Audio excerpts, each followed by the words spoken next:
was in the wee hours of a cold night back in the late 1960s. Guests dressed in white and of European descent arrived at the shrine, singing songs of praise around the rock. Villagers kept vigil with them at the shrine. At around 4 a.m., they left the shrine to return from where they came from. They spoke to no one in the community, sang in a language unheard of in the pool of languages spoken by mankind. At the crossroads, in a barely visible misty morning, in full view of curious villagers, they mysteriously disappeared.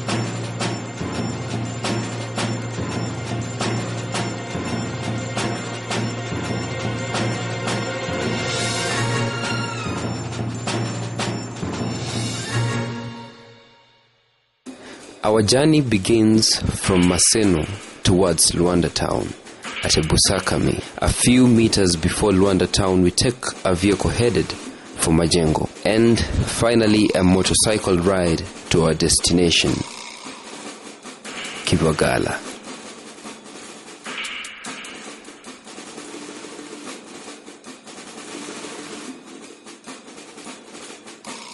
Pastor Ken is a member of the Vadagai clan that lives on the border of northern and southern Maragoli. He is one of the few members of this clan that can give the history of this rock accurately.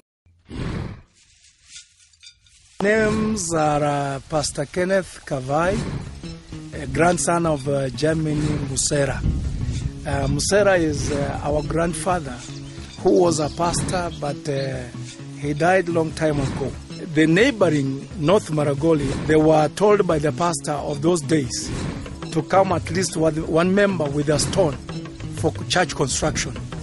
And since this area was bushy, so he came from north, coming back to his home in south Maragoli, and then he came down here through bush to walk to his home just next here, and then he discovered this big rock.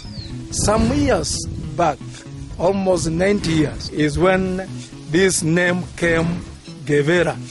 This rock covers approximately 10 square feet and its base stretches into this stream, the precise geographical boundary between North and South Maragoli.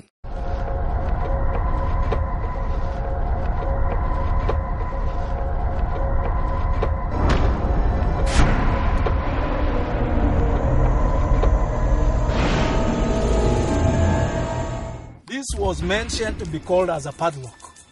This picture here, or this space here, was to be a padlock, and this part was to be the key. So it was like this place. There's something we believed, according to the prophecy, something was locked here. So this was the key to reveal. It was like a revelation. From this direction, if you check properly, though the sand have covered some part of it, is the same direction now where I can explain where the writings are. Now, when you come from that direction, is where you can now pick whatever the writings I'm showing. As you can see, my explanation is that there is no way a human being can make such a line smooth on a hard rock like this one, because this is a very hard rock where you cannot do anything on top of it, either by machine, no. Now, when you walk from there a distance before, you can now discover a footprint, left side footprint. This footprint is purely marked, and by those days it was bright, and nobody was allowed to come in and try to fix your foot. And those who tried by those days, they could go out sick or confused. When you come slowly, you can also find a footprint of a child that is here. It is originally made for a child that you can explain. This is a pure mark of a child, the right side. And then this right side is pure, known like this person had a children, or it is if we can compare with the angels, maybe this was a small angel of which we cannot explain. We don't know which is true, which is wrong.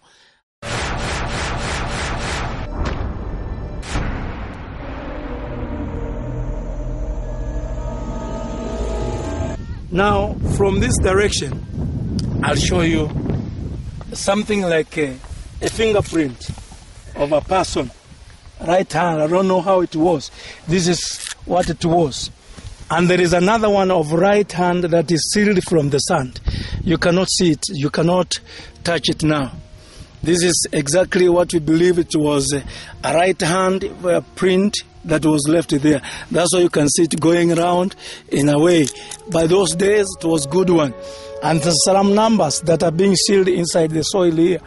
When you come here, this area here was the water point, and you can see some sand still inside. It is a bit deep. It is a bit because nobody is there to service this place. Water was coming from here, just from nowhere. Water could come, and it's a bit deep inside, so water would come and it could flow to this end down there. So this is what was left there. And when I take you back, this is what we believe, another footprint of right, but it is very funny looking. It is like this guy had something in his shoe, he had something like shoe. And compared to what we have seen, the old people, those people of those old days, they used to have something like a shoe or funny made. So this is what we believe it was a shoe that he was putting on. Now to the right, it's like from the left print, he was barefooted without shoe. But with this, the right one, he had something like to do with the shoes. So that's what we believe. And this is like, it was like kneeling here. You can see this mark because it's around here. From these knees, they believe this was a knee of a human being. He kneeled and maybe he was writing somewhere there. That's how it is explained. I don't know how big, how tall he was, but this is a mark of somebody who kneeled here for his mission, because it's a clear point of a person that kneeled there. Then in 1978, there was a sudden twist of fate. There is a boy who used to study in Vihiga High School, Vihiga Secondary School. It was secondary school. He is called David, just from north. And from the story we heard, and I was there, when he came, that he got a prophecy when in school.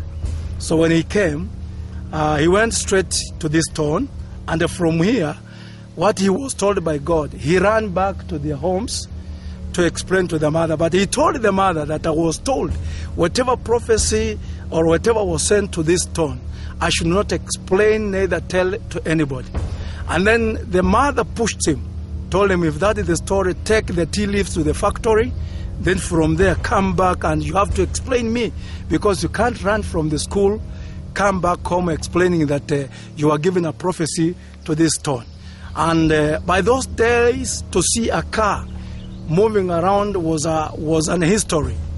So the guy, when he was given a bicycle to take the tea leaves to the factory, it took him almost 15 minutes. He was knocked down by a vehicle and no story was revealed. Our team traced David's home, and here we met Nora Luane, mother to David Luane.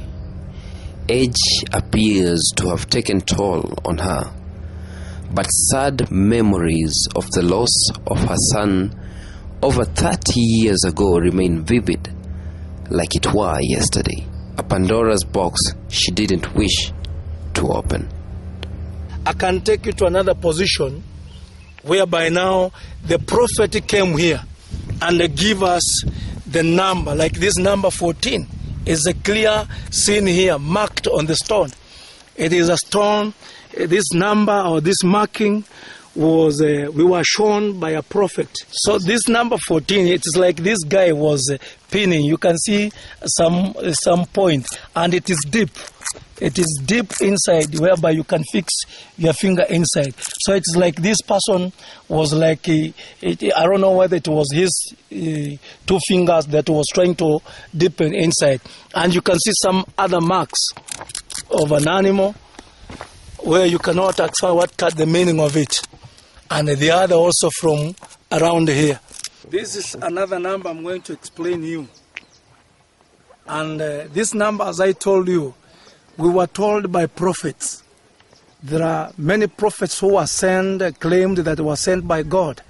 And to prove them they were prophets, they could even tell us the number. Like this number, 17, I'm trying to show you here. This is a really number of 17 on a mark, whereby it was shown by a prophet.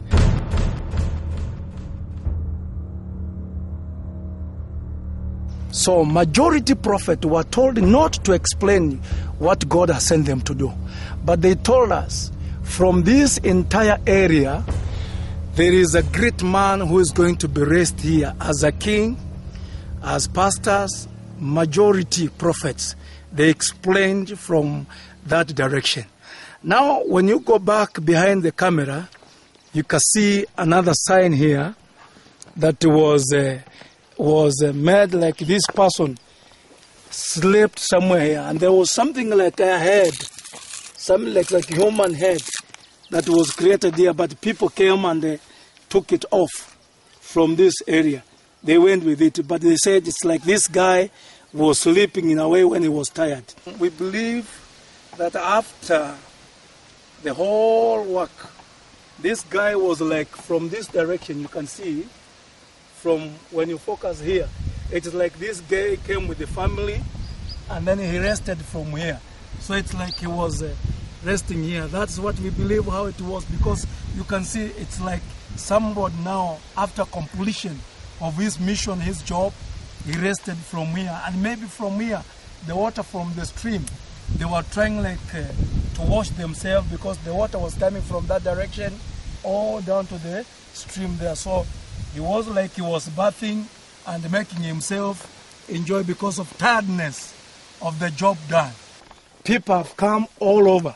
Whatever they got here, they took it for their own investigation, studies, and research.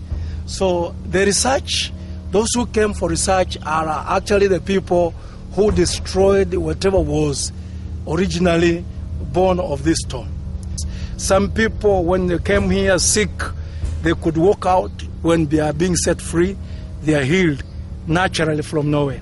So we believe this place was holy, and it's still a holy place. So we believe after that, even we, the people who are born here, we, the people who have stayed here, we believe this stone was a sign to his people that I'm God, you are God, and whatever you seek from me, I'll give you.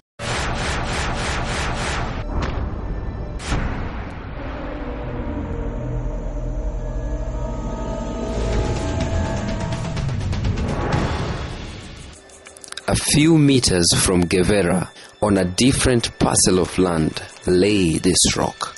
As told by Pastor Kavai, Prophet Mwangi, through prophecy, pointed out number 14 on Gevera and revealed this rock too. This was identified as a coffin. Prophet Mwangi hailed from Butere.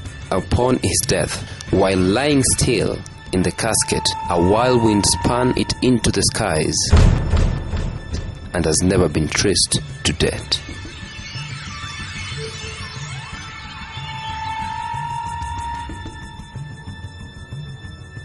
Why would a rock be hallowed among diverse African religious denominations and even invoke attention of the West? Is there a supernatural force behind the tales told of Gevera, or is this an optical illusion? Over the years since its discovery, there's been significant decline of visitors and churches to this site. In nearly a century of its existence and religious relevance to the local folks and foreigners, undoubtedly this is clear of a wonder of the world.